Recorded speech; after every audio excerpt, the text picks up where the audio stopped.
Hey there, nomads of lore. I'm Jonathan, trying to give him enough time to walk And over. I'm Sean.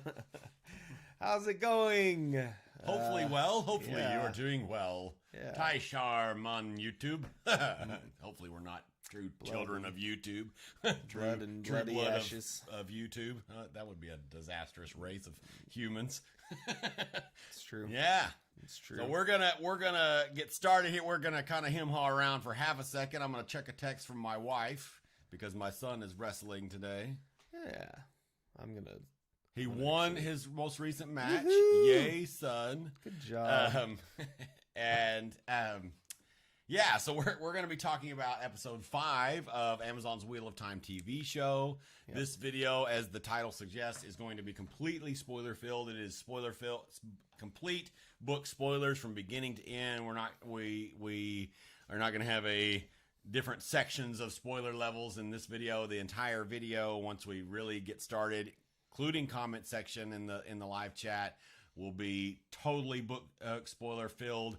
When this video goes from live to being recorded, you might if you want to comment and you weren't able to join us live for whatever reason, you might do the old spoiler tag and whatever else, just because people may come across it then and not realize it's full book spoilers. But as far as this live, it is totally book spoilers completely for everything in the series and all that. And there's a good reason for that in this episode as well. Yes. So, yeah. Now that you've had a little breathing time to think about the episode, and that we got our paycheck from Amazon. Yeah, I got our paycheck from Amazon. we're gonna have our paycheck from Amazon.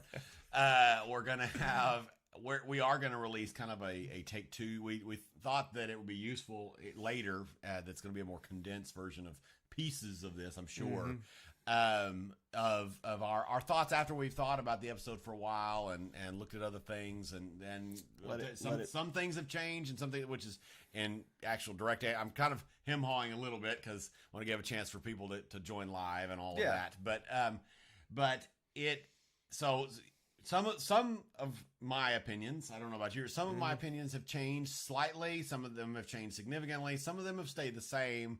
Some of them, the jury's still out. And to give a few more specifics there, kind of starting spoiler territory and whatever else, definitely for episode and definitely for books and all the things. I still don't know why. I don't know if I honestly don't know if I'm gonna be okay with or be happy about this. I don't know if I'm ever going to be happy about it, but I don't know if I'm going to be more happy about them spending an entire episode on a side character that dies. And I don't know, and my jury's going to have to be a little bit out because I want to see how the rest of the season goes. And because if they make some changes, which we're going to get into some heavy spoilers very soon on this topic, while I say that, we're going to go through the things plot line at a time. So it may be later in this video where we get into some real heavy spoilers on that topic. But if they do make some changes that I think right now in my preparedness I'm okay with, then I might be more okay with them spending this whole episode on Stepan and his death and that bond and that all of those things. They've already done one episode where they took a side character and spent the whole episode killing off side character. At least a half of it, with you're talking about Dana and stuff, right? That was be done right. That whole episode, but it was and so I'm right there with those of you who are not liking that. I might like it more if they accelerate certain things in the plot. Then it would make even more sense. And definitely, even the most diehard detractors would have to admit that change does enhance like new non-book readers viewing. And another thing that I didn't say actually in our reaction, our reaction review, our right after reaction, is that I was honest, like watching this episode and even right after and my feelings were the worst towards this episode right after, and they've gotten a little better over time and in certain places a lot better. But I was even then really excited, honestly, to watch some of the non-book readers' reactions to this episode, because my prediction, mental prediction in my head, was that the non-book readers were probably going to like this episode much more than I was liking it, and I was very excited to watch that, and it's been about like what I expected. A lot of them really did like this because it's a very emotionally impactful episode, and there's a lot of things there, and so that has been interesting and affected my current views on this episode. By the way, we've got a few people live. Let us know how you're doing in the comments. This video is complete book spoilers and everything else. So anything is fair game. What did you think about episode 5? We haven't spoiled anything yet, so we really haven't. Need to go ahead and get in. Yeah, I think now that we've got a few people, let's actually start talking about the episode. Yeah. So awesome. I guess we'll go maybe kind of the same way we did before. Yeah, pretty much. Talk about Rand, and Rand and Matt. Their whole plot line. Yeah, it was really good. I liked there's several Easter eggs in there. Yeah, in their plot line and nods to book readers. Yeah, what are you specifically talking about? Oh yeah, the portal stone. There's some other things in there too. We'll think through, and y'all can put anything that you noticed in addition to, because there's so many Easter eggs in this one. Not a lot happened with them overall. No, and there's really nothing. I still say the reunion with them and Nynaeve was pretty anticlimactic. I think that was I don't know that it was poorly done. I do like how they're kind of pushing on this whole. I think he might be able to channel. He's very afraid that he might be able to channel. Who, Rand? No, Matt. Oh, Matt. Matt is very afraid that he might be able to channel and that he's going to go insane. Yeah, how did you read that scene, like that discussion between him and Rand, and how did y'all read that scene in the comments? Let us where it could be taken several ways. One interpretation, so that you know what I'm talking about, at least. I don't know that this is my strongest interpretation. I don't know. I haven't thought about it enough yet. But where he's basically, it could be taken as if we can channel or if they cage us, then we're gonna basically kill each other. So, you know what I'm talking about, like on the wall. Like how did you take that scene and what did I liked it? It very much seemed like those two characters. I think the whole scene with our neighborhood friendly, what is his name? Tom Maryland. So sad because we haven't even gotten enough of him. But anyway, our little scene with Tom really helped, like, kind of sow some doubt into Rand. Both of them, but specifically Rand. And so I really like the scene, how that's kind of like, oh yeah, he is getting kind of scary. Matt is getting kind of scary, and maybe I do need to do something about it. We didn't see a lot with that in this episode, which I actually did like. I like that. I didn't want that to be quite that accelerated. I think we're getting in the next. I like that we kind of tabled that for now. Personally, we just had the jump out at Nynaeve, but he is looking very sickly, and I think I think Rand is really kind of feeding off of that. And anyway, no, I really I enjoyed that conversation with them, and I think it's very apt to both of their characters. I don't know that Rand would actually follow through at this point.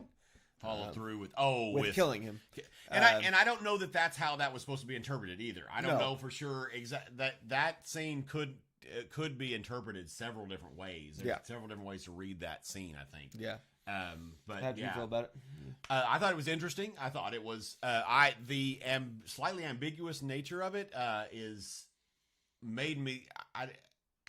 It almost was too ambiguous, I'm personally gonna have to go back and rewatch that scene a few more times to even decide exactly what I think exactly was going on and what they were really talking about. And it could mean multiple things. You know, there's obviously that theme throughout Wheel of Time in the books of the unreliable narrator, and I think we've seen that several times in the show even already, and that, you know, of Matt could have been meaning one thing and Rand meaning something else, and all of that. We're not getting that internal dialogue where we do in the books of from everybody's perspective. I definitely think it points. I think it's still pointing, and it's interesting how we still. This is again doing full book spoilers, so if you're just tuning in, you don't want to see book spoilers, then tune out. But anyway, we we see nothing for Rand really in this episode as far as Rand being the dragon. Again, we're still like on this. We'll show little bits of maybe Perrin might be channeling. We got that thing going on. We got definitely has golden eyes, which is that wasn't we know he wasn't channeling. We know it was Egwene, but they shot it from the perspective of it could have been and giving them that thought, which we both liked. Even right after I love that ambiguity there. It was. I mean, we book readers clearly, and actually from watching several non-book readers, most of them understood what was really going on there too. Yeah, but you can't. What I loved about that specific scene, I know we're jumping around, but I loved about that scene was you can't do that in a book. Really, it would be very difficult to give a perspective that is showing someone else, like especially when you're writing your book from a personal perspective, and so. If it were from Egwene, if that scene had been Egwene's perspective and she's talking, well, obviously she would have said that she channeled. If it had been from Perrin's, he would have been like, my chain just broke. You can't make that scene happen without the visual impact of the camera being from one side and only showing. It would have been much more difficult to write than it would have been in the visual. Yeah, and it was done so well. Yeah, But anyway, So I was a little disappointed we still didn't get anything from Matt. I mean, from Rand, which I know. I don't know if I'm disappointed as much as I'm even more curious what they're going to do. Yeah. And we did get he's an Aiel old scene. That's true. And all that kind of stuff. So we got some more mystery surrounding him. Still curious to see from a non-book reader when that change happens, and we realize who the Dragon Reborn really is. Yeah. What the feelings are going to be. I think we're both still kind of disappointed in the reunion of Nynaeve. I am still disappointed. It felt a little really short, rushed, contrived. And really, that's all. Oh, there was the little peek of Paranegue. In that one, and I totally missed it. I think Sean saw it. You did catch the whistle and but I caught the whistle, and whatever. Which I love that little nod for both non-book readers and book. I love watching non-book readers videos and things. It's funny. It's funny is probably the wrong word, but it's fun to watch them start to figure out certain things. And like a lot of them already understand that there's a connection with Perrin and wolves, and and that's happening. Don't know exactly what that means, and very similar to the way we felt when we read the books, of course. Yep. And the Paranegue whistle thing, whether that's getting picked up, and then seeing him, he's stalking the boys. It seems like that was super fun. That's pretty much all of the Matt and. Let's see. We've got a few comments. Thank you guys for joining us, by the way.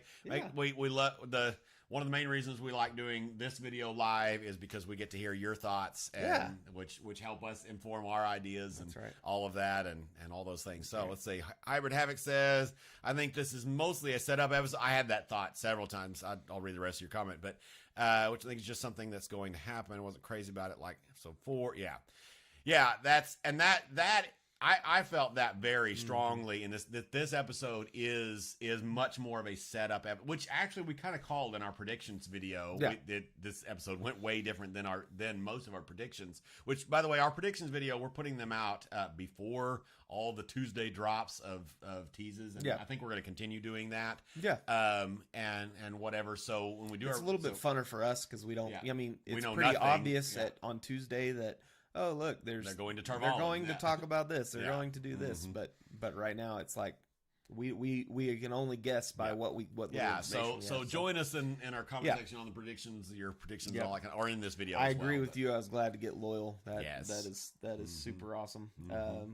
So Alan says, that's I see it. I don't know what you're talking about. They just have to pay it off in the that's right. Yes. Thanks for the agreement.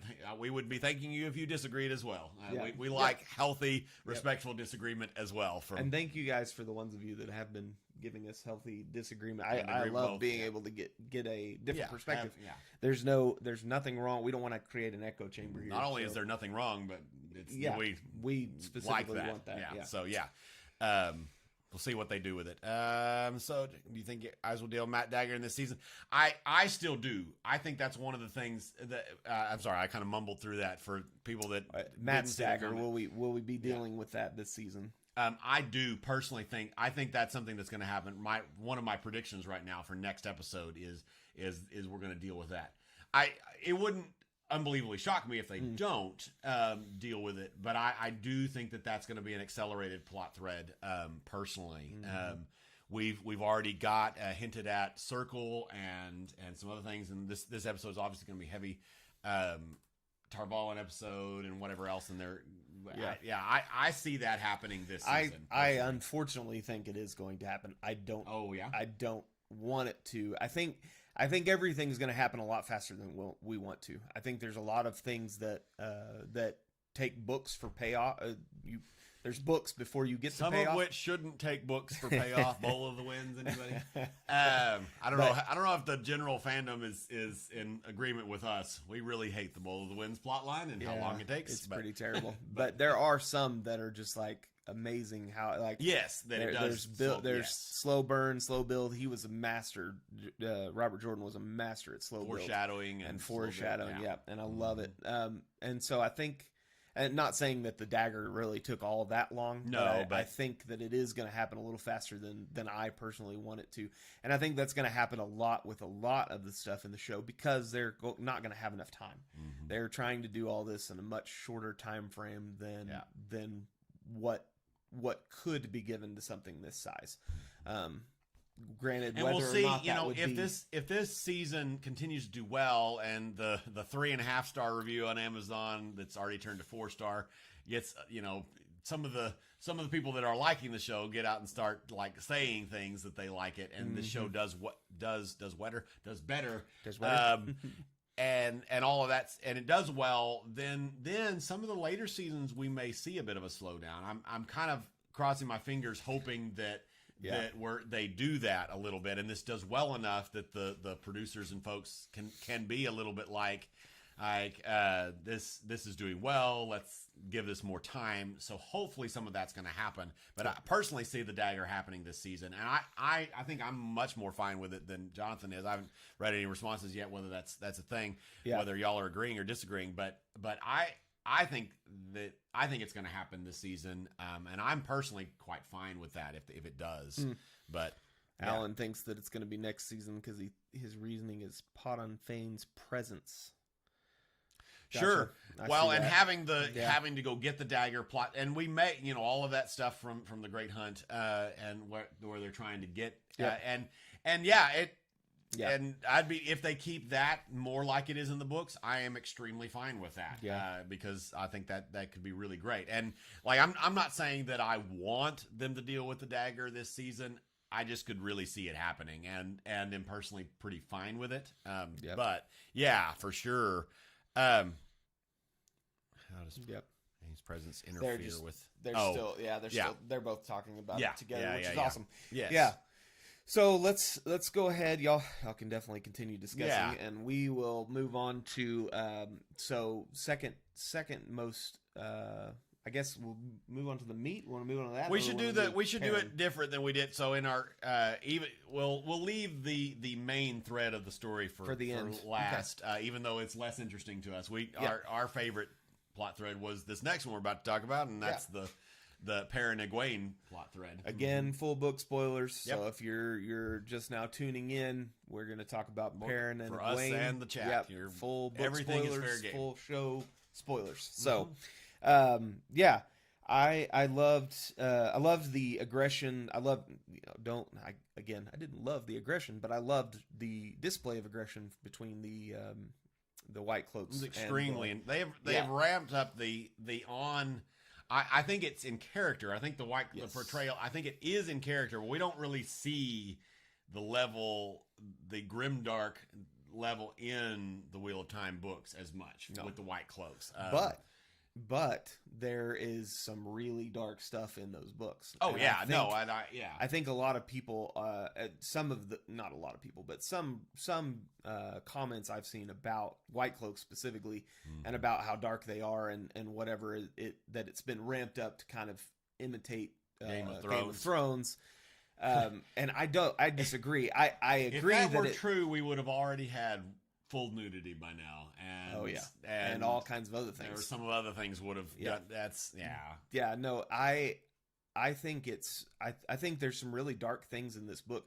You think about like the I mean, we don't even have to go into all of them. I think there's a lot of dark things in all of these books, and you don't really think about it, like the leashed characters. Oh yeah, that's gonna be intense. Some of the stuff is very intense, and you don't really think about it because you're reading it, and so visualizing it is going to be gonna be 10 times worse for sure. So anyway, but yeah, I really liked that scene. I loved how they kind of concluded that and then got them in custody. I didn't at first, and it's still extremely uncomfortable. I mean, even now.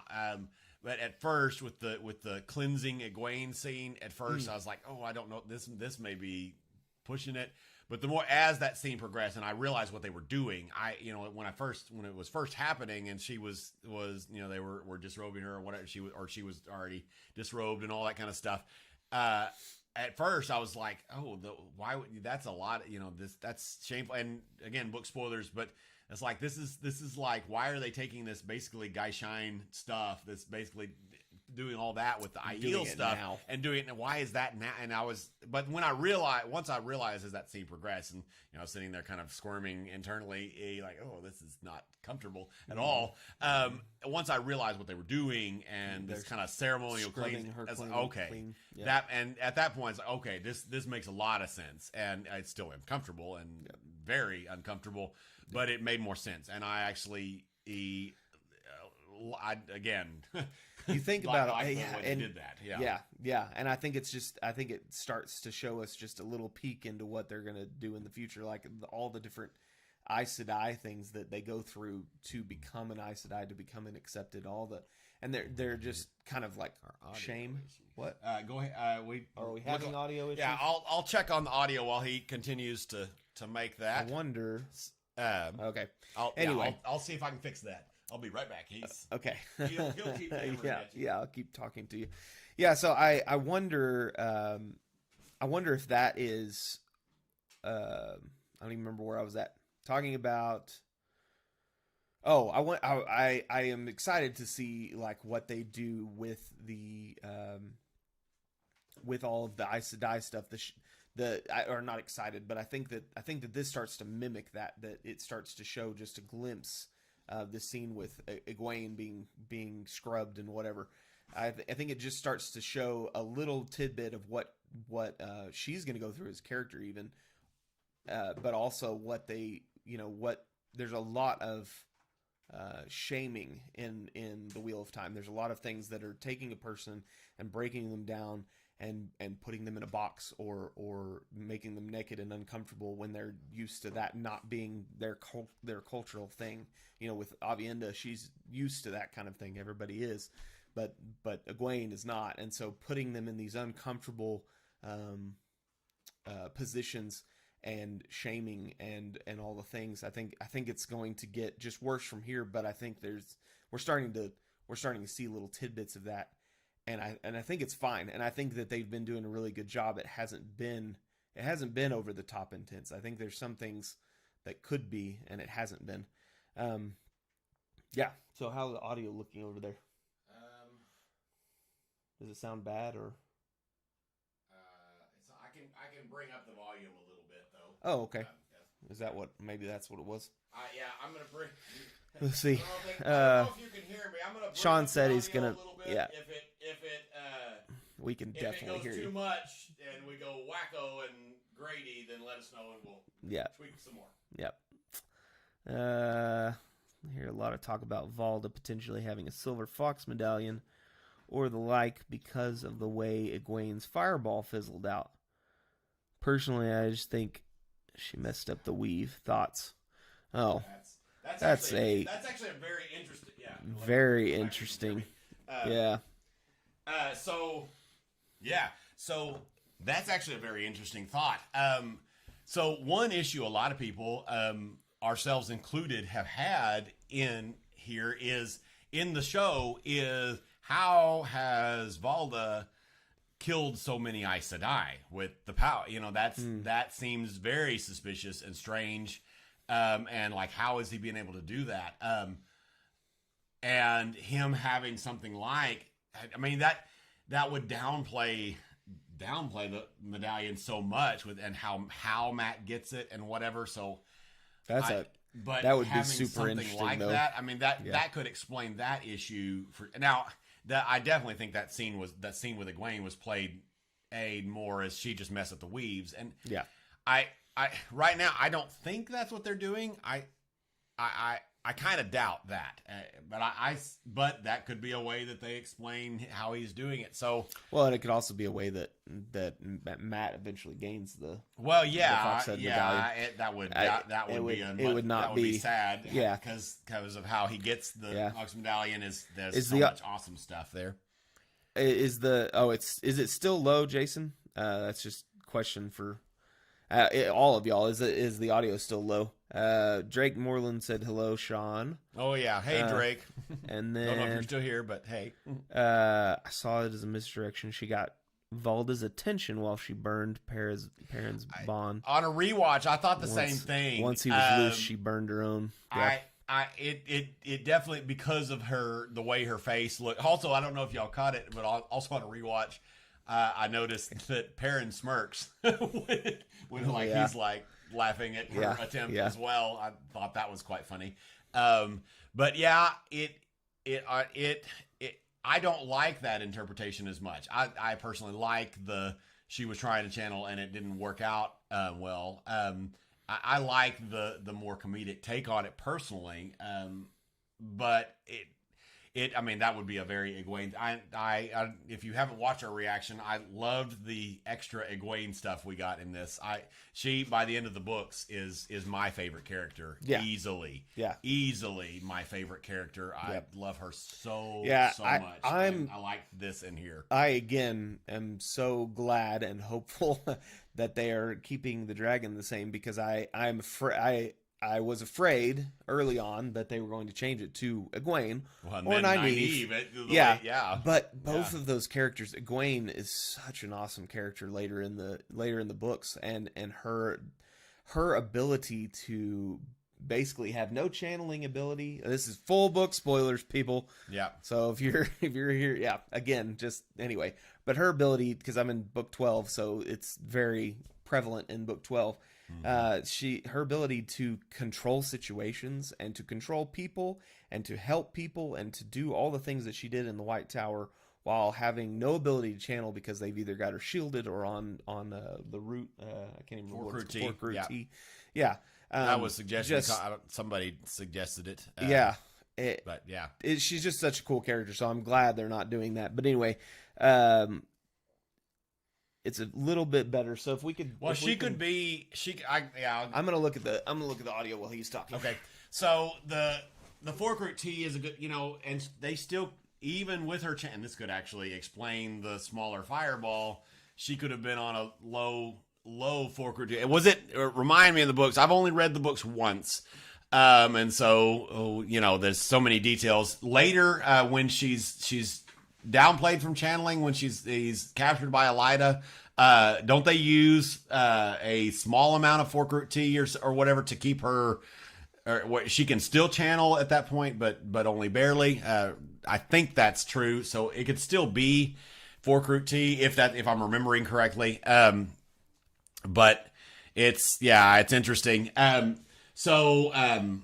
haven't even finished. There's so many good comments, which is great. I'm going to go back and hit some of these comments. We should finish this plot thread out, or at least get a little further before because we're thank you guys so much for the comments. We're appreciating it, and we'll get to a few more in a minute. Let's kind of continue along with the episode and current thoughts. And all that. So we move on into let's see, him being cut. I guess, which was very intense. It was extremely uncomfortable. And but then the Golden Eyes, which was a super awesome payoff. I was honestly a little worried. I was extremely worried that they were going to cut that completely. Yes. So the fact that we at least got this, and who knows if they continue again. Full book spoilers. If they continue to have Golden Eyes to be a permanent thing for him later on. On rewatch, I think he may have ended. Y'all say what you think, but rewatching and looking at that scene, pulling for clips for other videos and stuff, I think he may have ended the episode with Golden continuing Eyes. To have Golden Eyes. It was in that chaotic scene. And that's a good way to do. Like if I can't tell readily without on a way zoomed out scene him, that's how the Golden Eyes should be. Yeah. My fear and one of the reasons why I thought they might cut it is that the Golden Eyes might get kind of chinchy and kind of like but that's how how it's written in the books is they don't notice and then somebody gets up close and they're like, oh crap, his eyes are exactly what I thought they. And so he may have actually what the rumors have been said, whatever. Yeah, so he may have ended the episode with Golden Eyes, which would be great. And I like the idea of the trauma bringing that change. I think that's a very good visual representation. I'm trying to remember. I don't know that there was physical trauma when his eyes changed in the books. I feel like it was kind of more of a, oh look, your eyes are gold. Oh gosh, I can't even remember. What? Yeah, y'all should definitely comment exactly what happened in there. But if that's whether that happened in the books or not, I like it a lot. I think it's a strong way to do that. I also liked the him spilling the beans to Egwene and saying that he was did kill his wife. I loved the fact that I think there's going to be some healing starting there as far as he told that to Egwene. Whenever you tell somebody something like that, and you're fully expecting someone to hate you or to turn away from you or whatever, and she just is like, no, you did. It's not your fault. Yeah, it's still not your fault. No matter what you know. And that's still counseling is a good thing. Yeah, and sharing is good. That's having that as highlighting that as a way to begin the healing process of trauma, and that was is really good. So even and there's a lot of people that still don't like her that whole him having a wife and whatever, but I at this point am loving it, and I think I think they've done a really good job accelerating his character. I think they've handled it really well, and for sure that scene also still if you watch their reaction, that scene is still probably even going back and looking at it. Again, Egwene's my favorite in the books, at least right now in the show. I think Nynaeve is my favorite in the show versions of people, but in the books, Egwene is my favorite by the end of the series, far and away. I love her so much. And so I loved that moment with her and Valda and her, and seeing some of those seeds of her later character and all of those things, and being able to see her cleverness and her basically using the rules of the White Cloak and White Cloaks, and being able to talk through that with clarity and intelligence. And then also her kick-buttedness and all of that. And I still love her line of she's going to come back in her next life and split him from head to tail.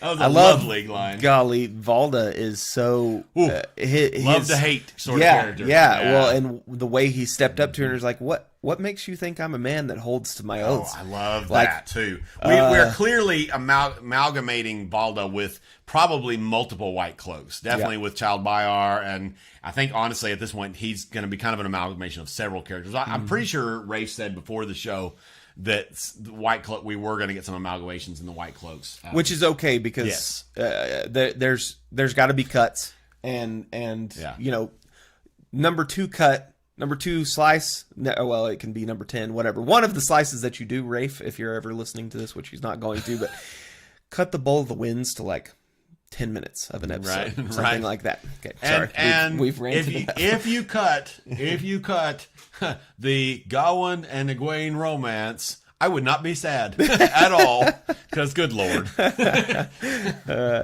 Okay, so I guess that's really it. Well, and then the end, of course, with that we've already kind of hit on her which was laugh out loud moment. I loved that a lot, whether it was misdirection or not. It was played a beautiful. Like I say, I like the more she was trying and failed than the misdirection. It definitely there with her facial. It definitely could have been her misdirection, which is cool. I prefer the other interpretation myself, but I mean that would also be a cool. I wonder. Do we think? I'm guessing since we didn't see him fully die. I'm guessing we're getting Valda back. I'm hoping we're getting Valda back. That was very. I felt like they. I mean, it was stabbing in the shoulder. I mean, I felt like that was like.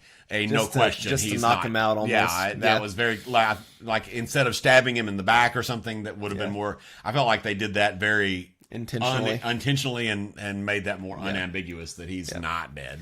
So let's look through some of the comments. Hopefully audio's better. I'm betting that it is. I turned it up. Talk loud. I turned it up quite a bit. So, and I'm sorry about the left-right being opposite thing. We'll figure that out. I did notice it last video, and so, but we just didn't have enough time to go through all that. Ears are having my voice come out of his face. Yeah, sorry. Yeah, we're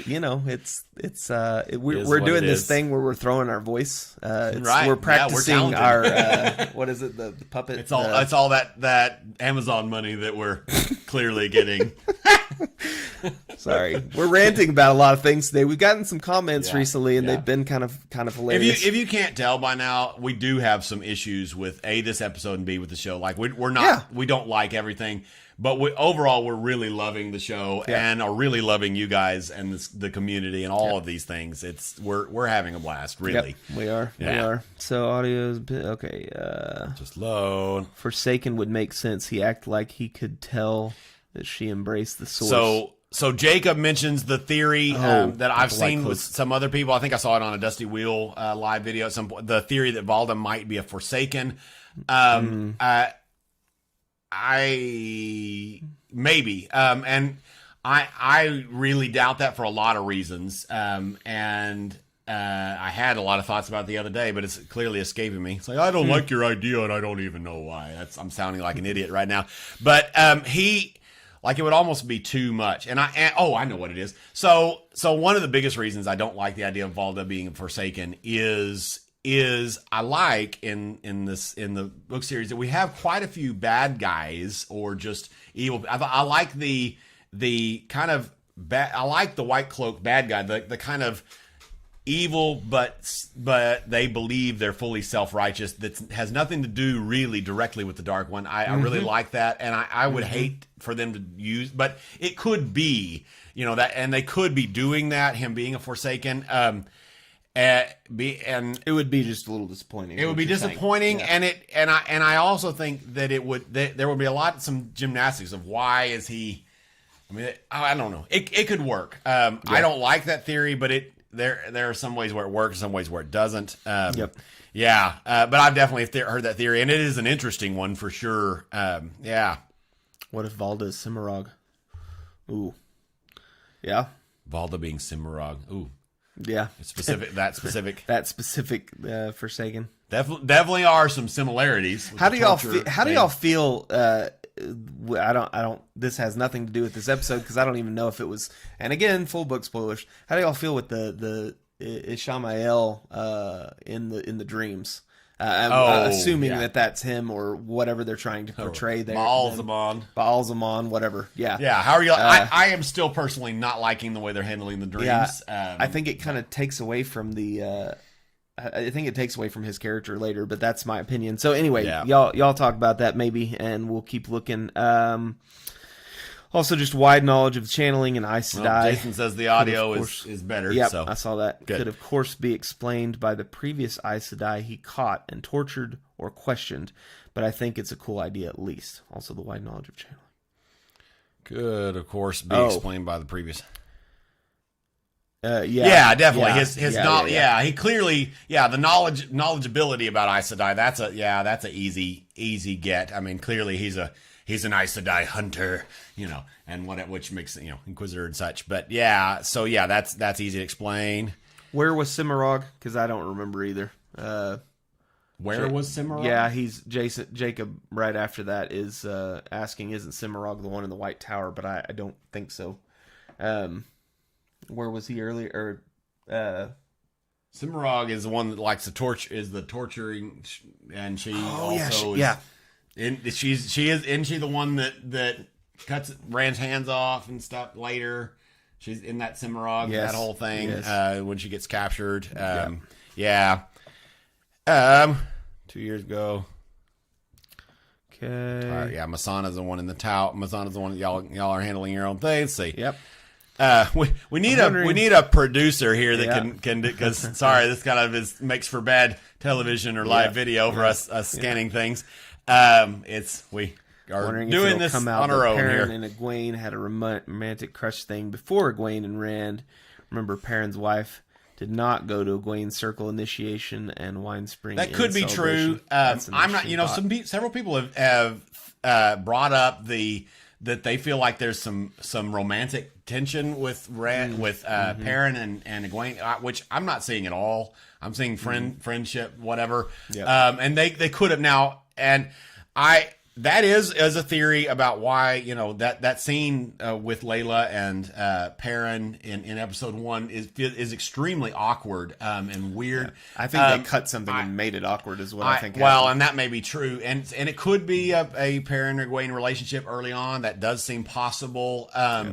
My favorite theory right now, and we may never know. I still think that's extremely possible. My favorite theory with that is Layla was a dark cloak.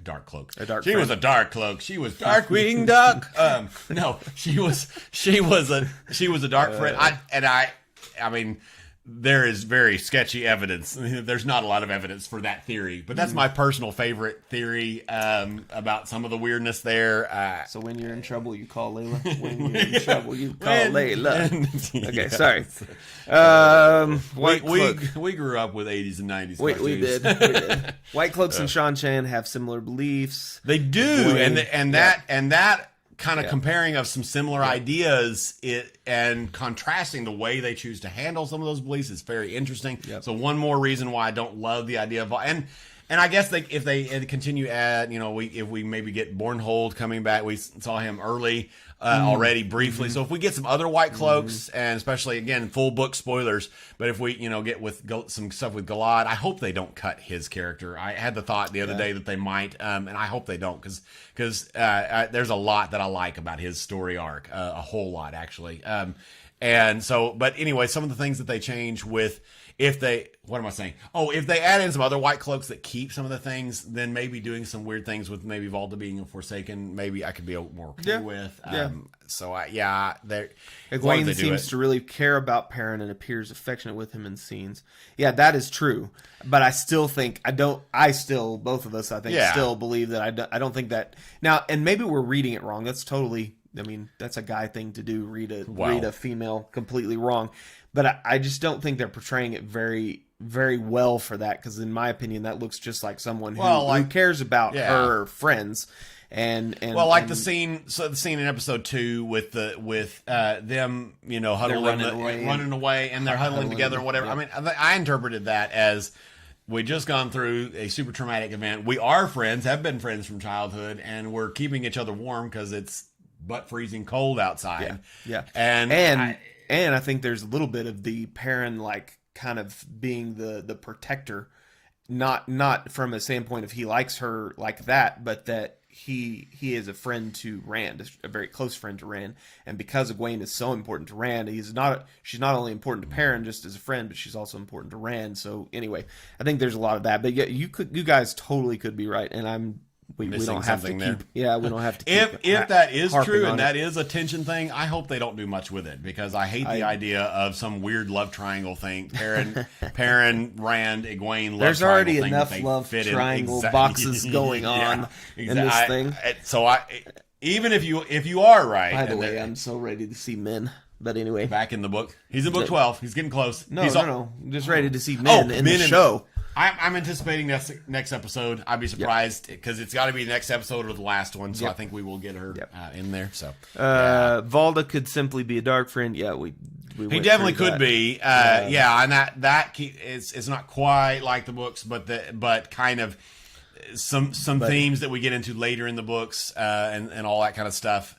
That could be true. Isn't Ishamael semi-mad at this point? I seem to recall in the books. I seem to recall something like that, but can't quite remember, to be honest. Ha ha ha. Yeah,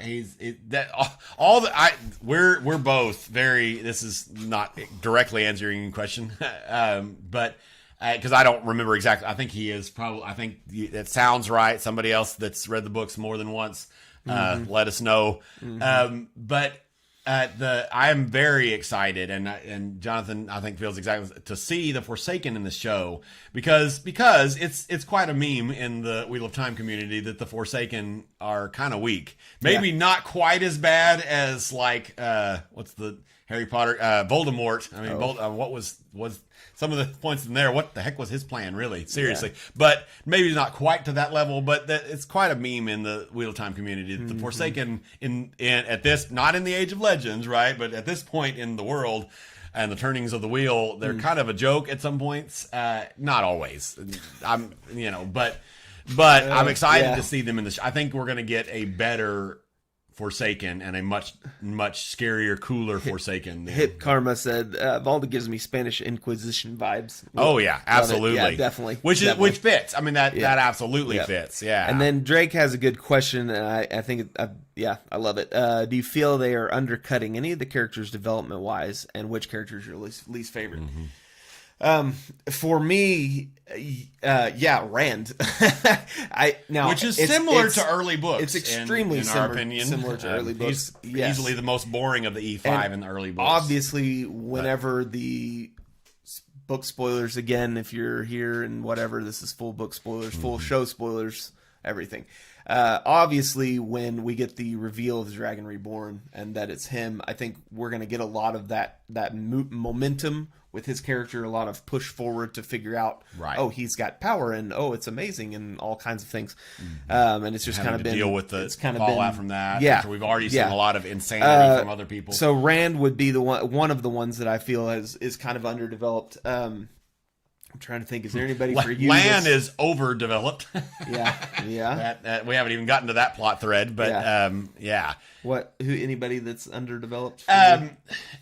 I might almost say Moraine, not like what you're talking.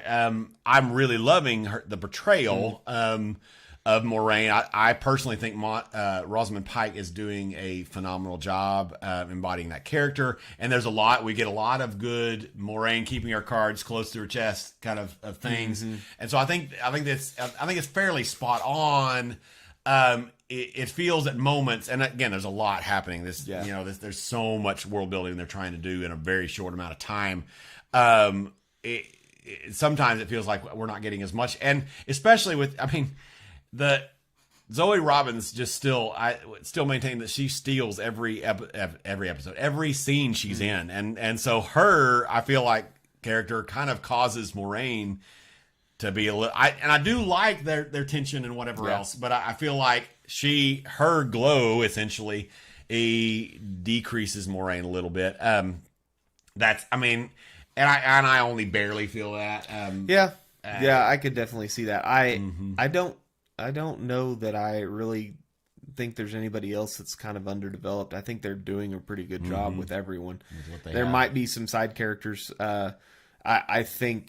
I think they're going to have to be a little more on the nose with Pot on Fane. I think it's one of those things that we've caught as book readers. We've caught it. Maybe. But I think at some point they're going to have to bring that forward a little bit more. Yeah, we're almost certainly going to have to get some kind of flashback-ness or something. There's going to have to be something there. But, and which is my least favorite character at this point? I don't know. Because there's so much good stuff.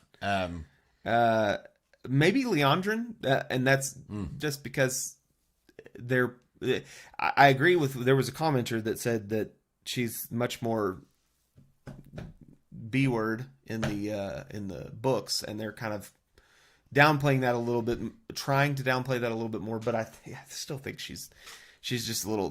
She's a little too high strung, and I don't know. I don't like how I guess kind of pulled back they're being with her, and again, full book spoilers. It's worth noting, and we're kind of jumping over plot threads. Jumping around on our plot threads at this point. It's gone off the rails, and or on y'all's. We've allowed y'all's rails to guide, which is great. But there is some theories which this last episode I feel like gives even more credence to the theory that they may be amalgamating Leandrin and Elida, I agree with somebody else that I don't even remember who it was, but I am not fine with the whoever is the leader of the coup whether it's Leandrin or Elida or whatever, I am not fine or I'm not excited about them being a dark friend. So if they keep Leandrin a dark friend, I don't love that because again, for like a lot like what I was saying with Valda is I like the idea of I like that Elida is just a witchy person and just is a misguided, pompous, arrogant jerk, you know, and just is just kind of an awful person because she's an awful person. I do kind of want to see some backstory from her at some point. I know we probably will never. No, I'm sorry. Oh, Leandrin? Leandrin, yeah. I know we probably won't get it, but there was the weird statement that she made about men, you know, not letting women shine or whatever. Well, you don't have to go into that, but but I just some of her backstory, it might make that character a little better if we saw why she was being like. Well, the most fascinating thing about her character in the books is that she's a wilder who hates wilders, and so getting now. I can see from a show perspective them putting her character together. But I'm either in my best case scenario for what they do personally right now. But they may surprise me and do something amazing and that I love. But my best case scenario for that is if they do amalgamate that, then they choose to make Leandrin just a red and not a dark friend, and they deal with the taking them to the Shan Chan stuff some other way or something. Like I could be okay with that because that's the biggest thing, the biggest drawback to me of them amalgamating. Other than that, I don't know that. I mean, we miss on. There's so much we're gonna miss out on stuff. We have adaptation, especially on the scale with a series this long and complicated and whatever else. But that's that. Other than that, I could see that there. But anyway, I think we need to jump back over. We need to switch. Switch gears. And so let me quickly go over Jacob's comment. He just said I read somewhere that actually I was going to say we should table that one because we're about to talk about that. Okay. So we read the step and land. And land mourning. So we're about. And he does talk about my Rand take. They definitely underdeveloped that to make the plot twist even and I agree that's probably exactly why they did it, and that's anyway. So next, the main through line of the point of the episode. So if you watch the behind the scenes, which I highly recommend on this episode, there are several things in there that helped me a lot. If you watch the behind the scenes of this episode, Rafe says that this episode, the main point, and it's obvious, of course, if you just watch the episode, but the point of this episode is to highlight the bond between a warder and an Aes Sedai, and what can happen with when that bond is taken away.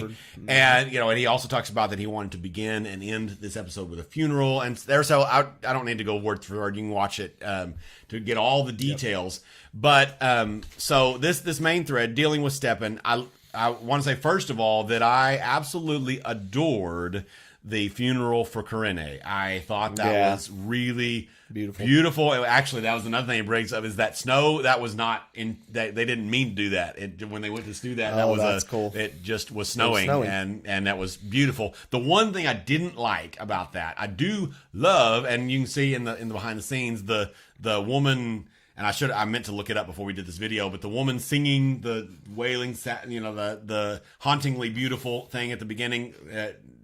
And the low whatever Aborigine kind of thing, and at the end those were intentional, and that book ending. And I'll let you watch the behind the scenes for more details probably, or if somebody else has brought it, they can put it in the chat or whatever else. But the one critique I did have on the funeral scene was I loved the hauntingly beautiful. I love that. It actually kind of reminded me of Frozen 2, which that's not why I loved it, but I like that sort of hauntingly beautiful kind of Norse, Norwegian, Celtic sound. I liked that as an overplay. The one thing I didn't like about it was they shot it like Alana was singing that.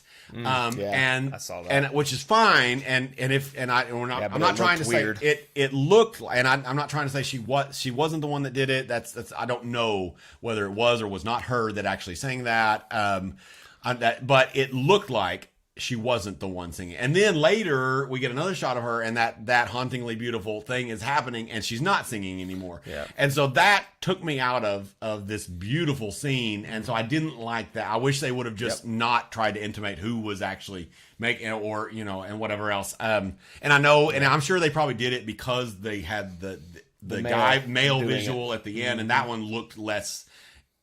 It looked more authentic. More like what like what was happening. And again, she may have actually been doing it, and or that may actually be the way the mouth structure and everything works when you're doing that. That sound, I can't remember what it's called. I should have looked it up. I meant to, but and so I'm not saying it wasn't authentic. It just it took me. It felt weird. I agree. I think we can all agree on that because I agree. If you agree, you can agree. Yeah, you can agree. Yeah, no, I agree completely. It was awkward, and I think that a lot of times when they've got such dissonance between, they kind of do a shot where there's no audio, but they have this other audio coming over the top, and somebody opens their mouth and it looks like that audio is coming from them, but it's slowed down, or there's something weird about the actual shot. I think that always is kind of a weird thing. And where in the end, when you see the guy doing it, it's just a normal, the camera's kind of walking by him, and it's just, normal shot. Right. It's not trying to be intense and overly dramatic like those shots were. Mm-hmm. So I agree. So we're like, we've got a lot of things to do and not much time to do them in. So we're running dry on time, but let's try to get through the main point of this whole thing, which is well, there's a few key things that we want to talk about. And y'all can let us. And so we're so there's one of the main critiques of this episode, which I personally share. I actually don't know where your feelings are on this right now. One of the main, and I mentioned at the very beginning of this video, or alluded to it. I did a whole lot of not mentioning things at the beginning while we kind of waited for people to be able to be on and all that kind of stuff. But is that we did in a show that is already pressed for time. We spent an entire episode on Stepan. Yeah. And his death and funeral at the end and all of those things. And it feels right now, without further context, it feels to me a little bit how I feel with them spending a lot of time with Aragorn and Arwen's relationship in Lord of the Rings.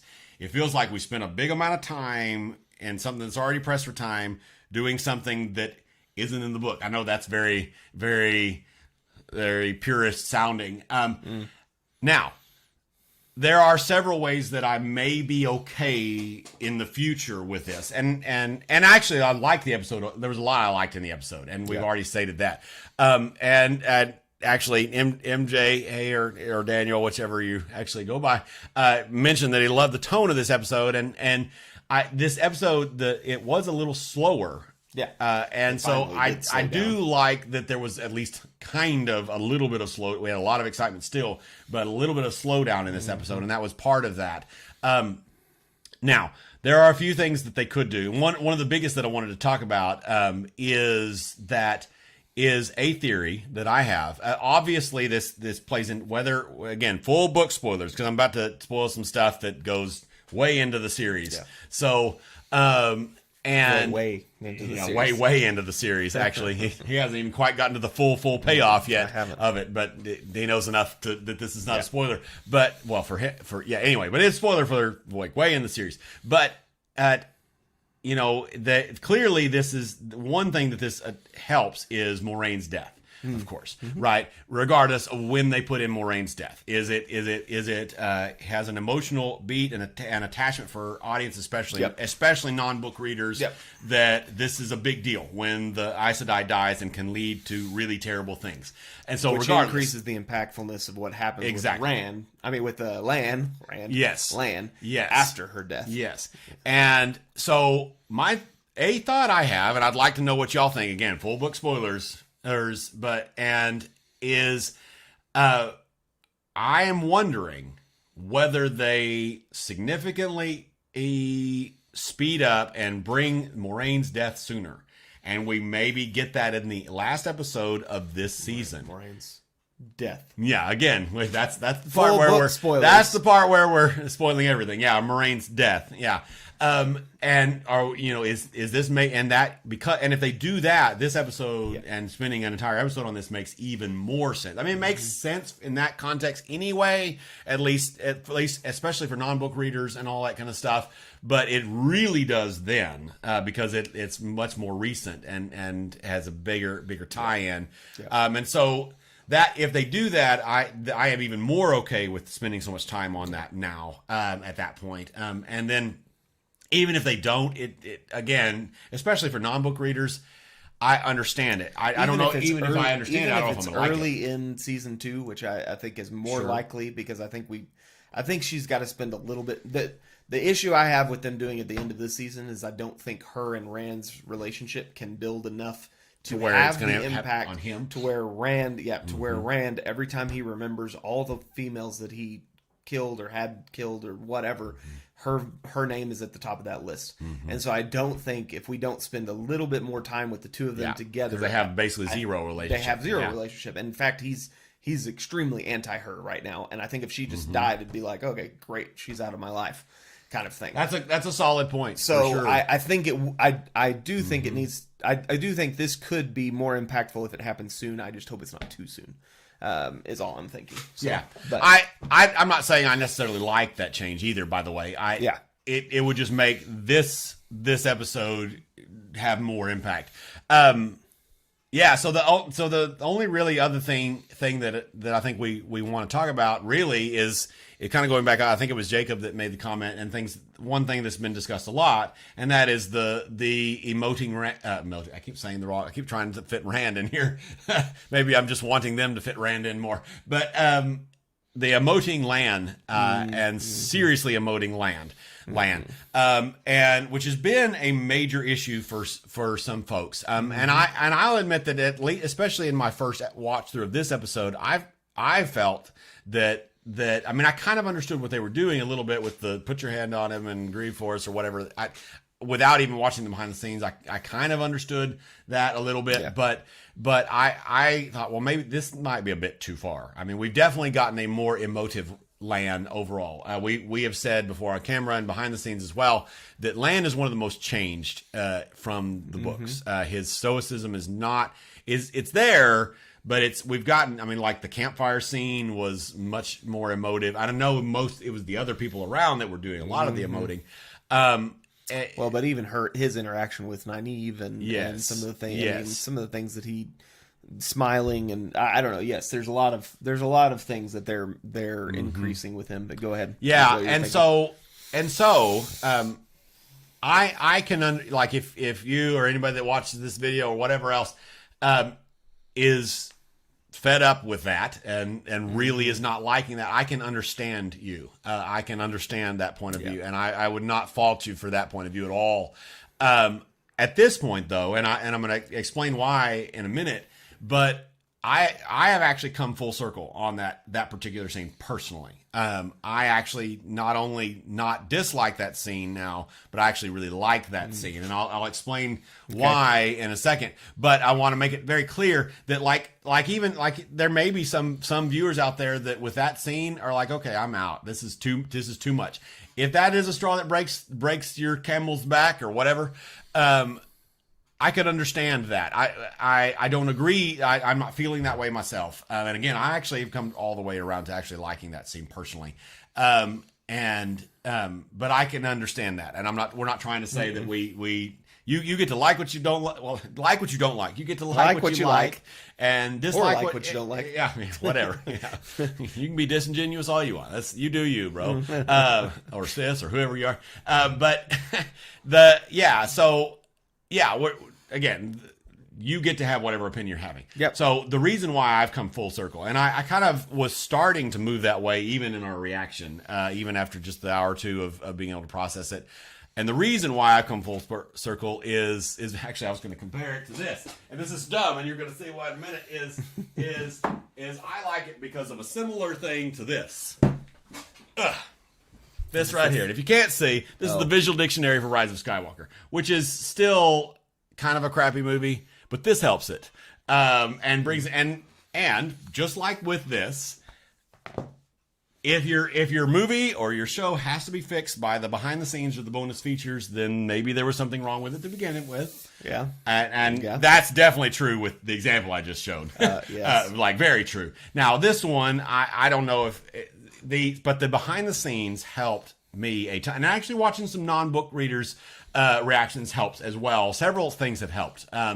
And the biggest, and so in the end, if you haven't watched the behind the scenes or heard from somebody else, that scene at the end was the way they decided to do it was a cultural funeral ceremony where in that culture there was a chief mourner.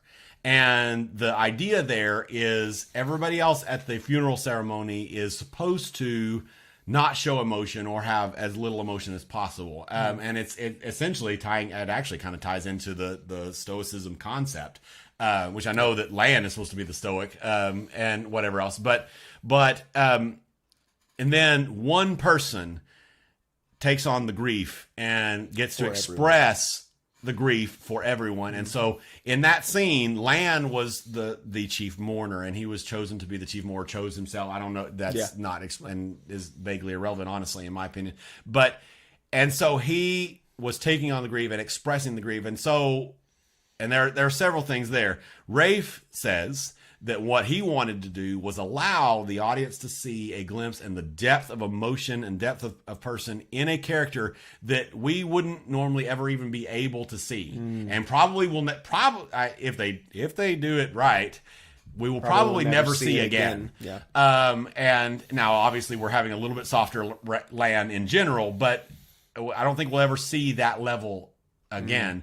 And we were able to see that in there, and so that helped. Was the first thing, that segment. And then the Daniel Henney interview part in the behind the scenes, him talking about how he had to think about playing that scene helped even more. Honestly, that kind of clinched it on my tipping to, okay, maybe I can be okay with it, was that. And because of the intentionality and thoughtfulness behind it. And it was that, and what he expressed is he was thinking about Lan and then the character of Lan. He thought, this is not a character who would cry. And he does, in that scene, he does manage a tear or two at the very end, barely. The people that have said he's weeping like a baby. I don't think you watched the same scene I watched. But he's, and but he would maybe understand this primal feelings of the yell that we get and be able to, the scream there, and that might be more how Lan would choose to express and do his duty to be that chief mourner and to do it that way. And that to me shows a level of trying to understand the character while also adding some layers in the show that we don't necessarily get to see in the books, and again helping for non-book readers and all the things. And so I can understand if this did it for you. I'm not gonna yell at you or fault you for that at all, not even a little bit. But I personally have come all the way full circle and actually really like this scene a lot. Actually, that's cool. I had this thought while you were talking that I wonder if they're going to kind of flip, well, not flip, but basically take Lan more to the Lan we know in the books through Moraine's death. So when right now we've got this kind of emotive, kind of happy, whatever, and then we had this death, and obviously he's probably going to be a little more stoic after this death for a little bit. When Moraine dies, it's going to intensify that, I think. And I wonder if that's where we're going to get, we've kind of had this flip where we've had later Matt earlier and later Perrin earlier and later Egwene earlier a little bit, or later Nynaeve earlier. Anyway, I wonder if we're going to kind of get early Lan a little bit later, or Lan anyway, it's just a thought I had. Maybe through his death, there's some more stoic, like, I can't, the feeling is just numb at this point because I've lost this, and right. Anyway, I don't know. Who knows? But let's go back and look at some of these. Yeah, we'll see if we can get some cut where. Yeah. Yep. So episode 5 is going to start at. Let's see. Didn't really spend it on two and two. Yeah, it was the Steppen was proxy for Moraine and Lan's futures. Yeah, absolutely. Tim. I mentioned the Forsaken. That is a good great point. Easter egg. At some point, we're going to do a video. I don't know if it'll be. We've got so much going on right now, but we want to do a video of where we're guessing who each one of those Forsaken are, because what'd you say? There's 8, 7. There are eight of them. Little statuettes. Little statues. Super interesting. Of course, they point out Ishamael, but I want to go through and kind of see if we can guesses on if we the can kind are. of find out by looking in the books which ones those are. That's really cool. Which ones are the not scary ones shoved to the back? And scary ones at the front. Exactly. All that. In my opinion, the only thing that justifies the intense focus on the water bond is the setup for Moraine's death, as you said. I don't think they will do that this season, though. Episode 5 kind of seems like it sets up. It definitely set. Yeah, there was definitely a set. Her processing. I don't remember even who she was processing with. But yeah, I think it may have been Alana. But yeah, it definitely. I agree with you. Yeah. Perhaps into season 2. Into season 2, I think they're merging Alana and that other green. What other green? I don't know which other green we're talking about. Doubtful this season. I agree. I don't know. They could. Hope. I hope. Yeah. I don't know, because they're trying to shove so much in such a short time. They could be doing it, but I hope you guys are right. Last 3 episodes need to be pretty Rand heavy. Agreed. Mm-hmm. They're going to have to be. The episode 7 will almost certainly be very Rand heavy, because at least from descriptions, it looks like that's when they're finally actually going to reveal who the Dragon Reborn is. Yep. Sorry, right before that, Tubies said Twisted Doorway. With Timmy. Yep. Said Twisted Doorway next season. Yeah. I think so. Yeah. I think so. But I don't know. The stuff with... so. Yeah, I hope so. The stuff with Steppen kind of reminds me about a talk in book 2 when Moraine and Lan talk about if if the water bond chafes. Lan gets all emotional during that discussion, like he does here. Yep. Mm-hmm. Yep. Well, I don't know about this might be it, but point taken for sure. Yeah, that we do have moments, especially with quiet moments with him and Moraine and that kind of stuff. I am curious whether they're gonna. It seems like they may, and they may just leave it at a teasing level like they've done so far. But we may get some of that tension of whether Moraine, basically being like, okay, Lan, you got feelings for Nynaeve. Are you gonna, and whatever. So there's she definitely sees that already. Yep. So what is Jacob said? What is the moment in the series you look forward to being shown on the screen? I think mine's Dumais Wells. That's going to be horrific. Just saying. Perhaps Varen reveal if they do it justice. Such a good. I just got through reading the Varen reveal, and oh my gosh, I still think Dumais Wells is my most looked forward to scene with you. It's by far my favorite up to this point. By far my favorite scene from the books.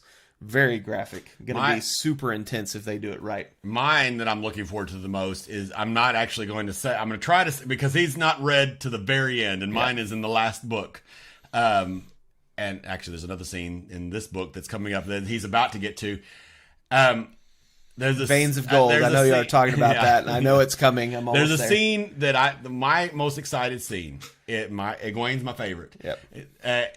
That I'm looking forward to is a scene with Egwene and one of the bad guys with some exciting channeling in the last book, and I'm going to leave it at that much. Okay. If you know what I'm talking about, yes. You may.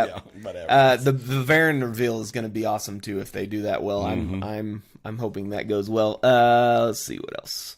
He almost killing a Drakkar because he's so frustrated because Moraine tells him he is going to pass. To another Aes Sedai. Yeah. Yep. Good point. The cleansing, the cleansing of Sidene, super epic. Would be a super epic scene. I love that scene. That's I really kind of hate that book overall. Like I think it's one of the most boring books in the series, maybe the most in my opinion. But that ending makes up for is so awesome. Yep. They should have shown Lan's emotion through Moraine instead of having Lan screaming at the end. Don't know, felt overboard. The problem with that is something I said originally, because we thought this scene was actually in response to the Aes Sedai dying, and so we were like, why is he feeling it more intensely than she is? Because we saw bits of this scene from early on in the trailer or teaser or something. Yeah. Yeah. And so I feel like that's the same problem as what you're saying, or the same problem with what you're saying, is that if Moraine was feeling it more intensely than Lan, or showing that she's feeling it more intensely with Lan, I think there's going to be a disconnect that is not going to accurately represent the Warder Aes Sedai bond, because in the books, one of them feels something, the other one feels that same thing but much less intensely. And so that's just my opinion, though. So yeah, geology rocks. If we get Weepy Land for the rest of the series, and if we get super, I don't know if that would ruin the series for me, but it might get close if we get Weepy Land or Super Chatty Land like after this. I'm not going to like that at all. Yeah, no, I wouldn't either. During the funeral scene at the end of the episode, looked like some or one of the Aes Sedai was channeling to link all the warders through Lan, but I could have just been seeing smoke from a candle. That would actually, that's kind of different. That's kind of cool. Yeah, if they make Lan real stoic after, it will work. Yeah, sorry. Cleansing is a good one. Yeah, Rand running through the halls with Kalendor and Tyr. One point, people, there are people that are still upset that we didn't get Caemlyn in the season. I'm still extremely fine with it, because like I said in our reaction, I would rather they put the budget in and do justice to Tarvalin, and then probably I'm guessing next season Caemlyn. We get Caemlyn, and so yeah. And honestly, I'm Tyr was what I'm really excited that it's been as successful as it has been. I don't know the numbers, obviously. I would love to look into the numbers to see how many people have watched it. But every person that watches Wheel of Time gives them more of a reason to put more funding into it, which makes it a better show. And so, anyway, I'm looking forward to that. So D-Rock says, I think the show has shown him stoic when around non-Aes Sedai. And that is a good point. We definitely have seen we definitely have seen him behaving differently in different situations, for sure. We'll see where they go in the future. All the dead ones. He's talking about yeah. The one that you're talking about Kalendor. Hold on before we're not very good sometimes at reading comments, so people even know what we're talking about. So Jacob says where he tries to revive all the dead ones after the battle, and he's finishing his conversation from right before that, which is talking about Kalendor and Tyr. Absolutely, and I agree. Super great. Yep. Nynaeve is breaking her blocks. Yep. Oh, that's a good scene too. Absolutely. Yeah. And I'm ready to see and her doing so well is going to make that even more. I'm ready to see her block in place. We have not seen that yet, but I think that's coming. Episode. Yeah. I really do. Yeah. But not Demise. Well, yep. I really want to see. I want to see the scene where the Aes Sedai are told to kneel, or they will be knelt. Oh, yeah. Yeah. Yeah. Yeah. There's several intense Aes Sedai Rand scenes that are going to be Rand telling what's her name? Your favorite Aes Sedai, or your other favorite Aes Sedai woman. Cadsuane. Cadsuane, where I know there's some Cadsuane haters. We can discuss it later. Yeah. But where he tells Cadsuane to basically get out of his sight, or he's gonna kill her. That scene was whew. So Timmy says the Matt with the snakes and foxes. I am both excited and really nervous about that, especially with I have said repeatedly that as of now I'm not liking the way they're doing the dreams, and I know it's not exactly the same, but if they do some of that otherworldly stuff right, and and some of the other things that are around that, I think I know I'm kind of combining two scenes, trying to I think if they do it well. You can get behind. Jacob says you can get behind that if Egwene is. I don't know what you're getting behind. If Egwene is my favorite, and she is my favorite, and in the books right now. Yep. Or by the end. So I don't know. I don't know exactly what you're referring to, but I'm glad you can agree with me. Nynaeve running through the Borderlands, asking if he. Is this something I haven't seen? No, you have. Oh, okay. Yeah. Fight Alone is another. Okay. Yeah. Yep. One of my favorite Nynaeve. Moment, scenes, experiences from the book. Yep. Absolutely. Going to find help for Lan. You a true man of Malkir. That's true right. blood of Malkir. I'm hoping for Matt's healing up next episode. Yeah. I think that's what's going to happen. Yeah, we'll see though. I think they might push showing her block because it might undermine her candidacy as the dragon. That's true. It may be pushed to later. That's a good point. Is most skeptic. Sorry, I'm distracted by this distracting man. The distracting person. But the okay, the dragon. Blocking that. Dragon Nynaeve. That's a good point. A theory that I've seen posited about this episode, actually several people thought it was going to happen in this episode 5, is that Nynaeve is going to try to heal Matt and fail miserably. And actually they could still do that without bringing up her block. So yeah, that is definitely plausible. Yeah. I mean, either direction. I hope that they do that because I think that would be good character development. Like what I just said, having Nynaeve in this next episode try to heal Matt and fail, because I think that would be a good character development piece for her. I don't know if they're going to do it. I hope they do because I like the idea, but they could do that without revealing her block. And I agree that not even talking about her block is that probably does decrease that mystery. Jacob says, I was referring to your favorite scene to the scene in the show. Wanted to be vague for Jonathan. Well, and that was my scene in the Got it. Yep. Awesome. Thank you for being vague. I'm almost there. I'm almost done. I'm almost to the veins of gold. Yeah, I'm trying hard. We're doing so much, and I've got tons of stuff going on outside of this too. But anyway, it's awesome. I'm loving the books, and y'all should be seeing, hopefully once this calms down a little bit, we'll do some more book reviews of, I think we're on that book 9 is the last one, or 8 or 9 is the last one we put out, but I'm all the way to 12, so we're behind on our also looking forward to doing some Cosmere stuff and talking with that. I'm hoping you guys are also fans of Cosmere because I'm loving what little bit I've dipped my toe into, and anyway, so we'll go from there. Thank you guys for being here with this. It's super awesome.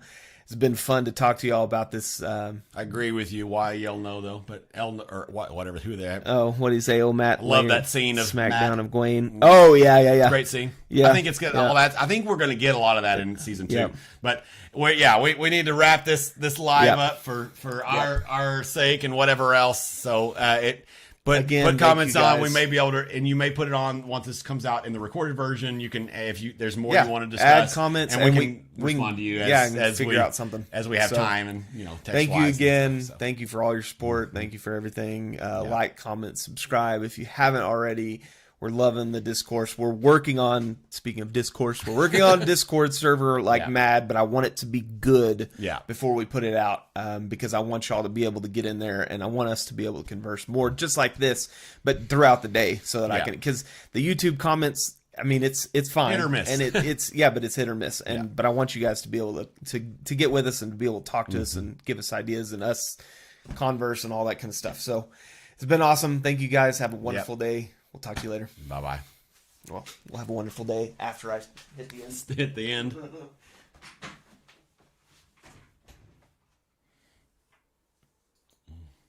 We are sitting.